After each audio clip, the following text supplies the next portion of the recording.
Hello. If you guys are watching this, I'm going to show you guys my ABO structure setup campaign. These campaigns are basically what I use for testing and at scale. So it doesn't matter. I usually never structure CBOs. Even if I'm going to do some form of ad creative optimization, automatic targeting, they're still going to be tossed in ABOs, and I'm going to manually turn off the ones that aren't performing. Okay, so let me show you guys a little bit how to structure this. So I've just gone ahead and I've set up one campaign just as a test. Okay, so you can structure this and set this up in any way, shape, or form that you guys want to based on your product. So that means if your product only swings towards women, only target women. If your product only swings towards younger demographic, swing it towards a younger demographic. Me personally, I always sell products that can be sold to the masses, men, women, age group, doesn't matter. So I always usually do automatic targeting or open interest targeting. So let me show you an example of open interest targeting first and foremost, because I understand some people had some questions about that. So here we are. We're going to always optimize for complete payment, select placements, always disable those two, disable user comments, disable video download. If you have multiple creatives and you wanted to test, you can do automatic creative optimization. Typically what I'll do is I'll only activate this once we're at scale. And what I mean by at scale is once we've proven that that creative works well with multiple different creatives. Sometimes one creative can get you the best results, okay? So open-ended targeting is just basically keeping custom targeting on. United States, all languages. You can specifically choose English if you want. We've tested it. It doesn't really improve metrics. Everybody in the US typically is speaking English regardless. Gender, all. Age, all. Okay, so that's pretty open-ended. Now, if you want to get away from 13 to 17, because it's typically just a waste of time to advertise to, unless the kids are going to be running to their mom and asking for their credit card, I would leave this just like this, so 18 all the way to 55 and up with open interest. Okay, so this is typically fully open interest. Your budget is always going to be set to $40. And then this is a little trick. You can click here and click now. So what that'll do is when you're duplicating campaigns, it will prevent it from essentially going ahead and saying it's not in the right time or whatever. When the ad gets approved, but it's not during the scheduled time, you can prevent that by clicking now. Okay, conversion optimization. Now here's a little tidbit too. So value optimization is always going to optimize for the highest return on ad spend, meaning it doesn't necessarily mean that you're going to be getting more conversions. It just means that your value is going to be better. So what it means is if I'm going and I'm standing on the side of the street in Compton and I'm selling lemonade, right? I might get more conversions because there's just more foot traffic. There's more people around. More people are outside. It's a cheap product. I'm selling it for $1. A lot of people are going to get conversions, right? But if I wanted to sell the best lemonade possible, I'd say in Beverly Hills, I'm going to get less customers just because there's less general foot traffic, less people outside, but my price is going to be $10, right? So think about it like that. We're providing value in Beverly Hills, and we're going for conversions in Compton. It might be a strange analogy, but think about it from the perspective of conversions are going to get you more conversions. Value is going to get you higher average order values, okay? So your conversion quantity can go down when optimizing for value. Now your conversion should always be set for conversions if you're looking for volume-based purchases. Okay, so if you're in the business of just quantity, always optimize for conversions. Value you can do at a later date and kind of split test it, but what I find is usually when I'm running a value campaign in contrast to a conversion campaign, side by side, the conversion campaign always performs with higher volume. The CPAs typically stay the same. The value will just give me a higher average order value, but sometimes in business that's not important. We're just looking for conversions because the more people that you have checking out at your store, the more upsells and more SMS, email retargeting you can activate at a later date, whereas value is just focusing on the initial upfront sale. Okay? So that's a little tidbit there.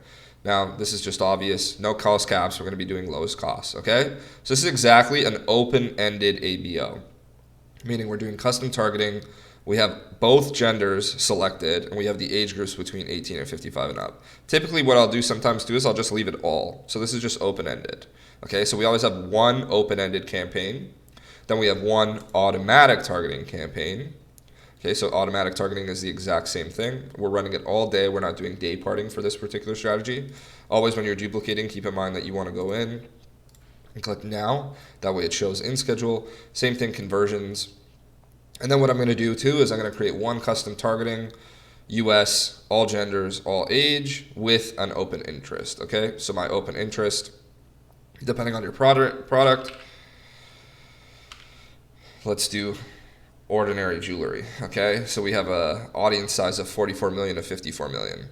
So now what we'll have in the campaign is we have one open interest, which is just no interest targeting, custom targeting, gender all, the previous setup that I showed you guys. Then we have one targeting automatic, right? All set for $40.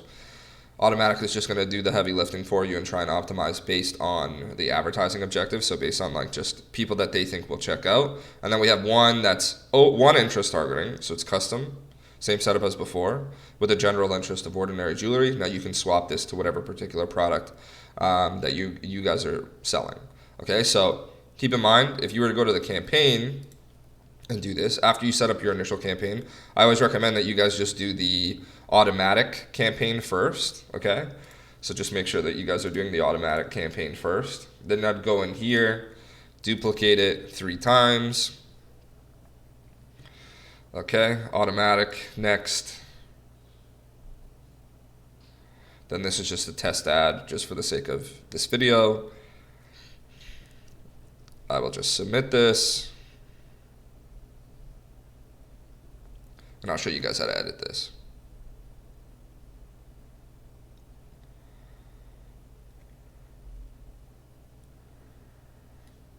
Perfect. Refresh it. Here we go. We have the ad groups, okay? So they're all selected at $40. You go in here, you click edit. This is super easy. This is how I set up all my campaigns. Custom targeting, once again, all open. Go in here. This one is still set for the time, so we're okay. That's an open interest campaign. Then you're going in, clicking here, custom targeting, United States, 18 to 55 with one interest, general jewelry for this particular product. Okay, ordinary jewelry. Save. And then on this one, we have 2 automatic accounts, which is fine. I always leave 2 automatics running. Maybe one will optimize for a specific automatic targeting region. The other one will optimize for another automatic targeting region. So this is one campaign. So as you see here, 40, 80, 120, 160. We have a structure set up that is going to work perfectly. And then basically once this starts spending and once these ads start optimizing, you're going to be looking at these metrics, the click-through rates, the conversion rates, the CPMs, and then making the decisions based on that data. So you can either surf it, which is just taking this budget and pumping it up to 250, and then 500, and then 1,000, and then 2,000, and so on and so forth. That's a surfing scale method. Or what you can do is if these campaigns aren't performing, you can just go in and turn them off as you find fit. So what I'd always recommend doing is naming these. You want to go in and actually name these so that you're not wasting time. So this one is custom targeting US, no interest. So you go custom tar USA, no int. And that way, when you guys click save, you guys know exactly what it's saying there and you're not wasting time. And then the top one would just be auto. This one would be ordinary jewelry, and this one will be auto as well. Okay, so that way you guys aren't having to click in every single time when you want to turn off a campaign and determine if it's profitable or not. So that's a little 10-minute tidbit on what and exactly how I structure these ABOs. Now at scale, what I'll typically do is it's the exact same setup. We're just making like 10 campaigns that are set up in the exact same way. Okay, and then based on the ones that are performing best, we scale them. Based on the ones that aren't performing, we turn them off. But we never make a CBO with ACO and a high budget. We don't do any of that. ABOs work the best. They get the cheapest cost per acquisitions, always optimize for conversions. If you guys plan on split testing, split test with ad creative optimization at a later date once your product has been proven and there's other ad sets that are performing well next to it. So you guys can easily set this up. If you guys have, let's say, 3 different creatives for your product, set them up in an ABO structure without ad creative optimization. So in the actual ads campaign level, it should show 3 different ads.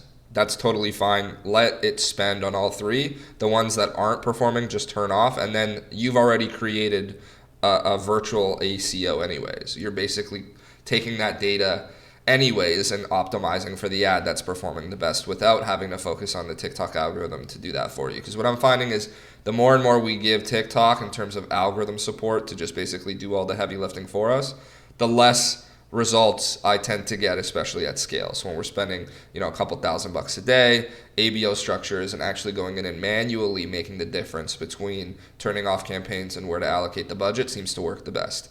Okay? So once again, $40 a day, ABO campaign. My name is Franky Shaw. Hope you guys enjoyed this PDF. Thank you so much.